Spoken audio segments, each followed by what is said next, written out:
The following is a Sunny 99.5 WSTX station editorial. This is Holland Redfield. Today, our editorial department is heading north into the thick of presidential politics.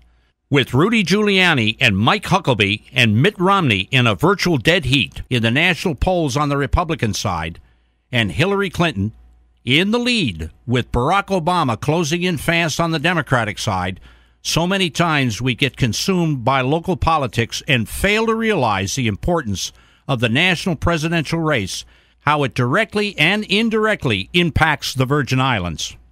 There is no question that this is compounded by the fact that we don't vote in the national races. Many of us in the Virgin Islands feel that we're treated as second-class citizens and that we are at a sizable disadvantage compared to stateside voters. We support the right of the citizens of the territory to vote for the President of the United States, but our present situation makes it incumbent upon us to use whatever leverage we have in the territory to move our agenda. With there being no incumbent candidate, we have a lot more clout than we think. The primary is critical. Our leverage in the 2008 presidential race lies in our delegate votes and the ability of the territories to influence the selection of the standard bearer, which will represent the Democratic Party and the Republican parties nationally. Clearly, both party races for the presidency are going to be tight and close. The campaign is in the early stages, and political fortunes can change overnight. It is essential that our national party representatives, the national committee man, the national committee woman, and our state chairman become engaged with each of the presidential candidates to discuss frankly the needs of the Virgin Islands, such as the return of the gasoline excise tax, our inclusion in the SSI Social Security program, a greater share of Medicare and Medicaid, and securing the voting rights within CARICOM, to name just several. Our support should be based on a commitment from those candidates to work on these important issues if elected. Let's not let these candidates take us for granted. Let's make them work for our delegate votes. That's what good politics is all about.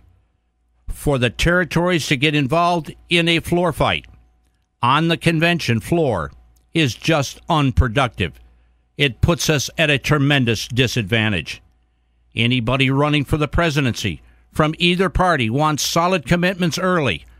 Not being there before the die is cast is not helping the candidate and gives us a serious disadvantage and a miscalculation on our part. Whoever sits in the White House will directly impact the Virgin Islands.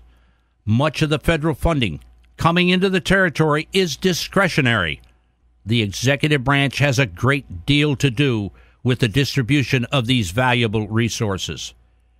The Virgin Islands, Guam, American Samoa, the Northern Marianas, and Puerto Rico are similarly situated politically. Now is the time to reach out to other territories so that we can go to the convention and support one candidate and be in lockstep with each other. The real power is in the delivering of these delegate votes to one candidate. Let's not sit back and be marginalized. The territories have serious issues to deal with. A president that is in our corner, one who understands our unique problems, can really make the difference. Sunny 99.5 and WSTX welcome your opinions. Please email your comments to our editorial department. Our email address is editorial@viradio.com. Sunny 99.5 and WSTX reserve the right to air your views. Please include your name and other contact information.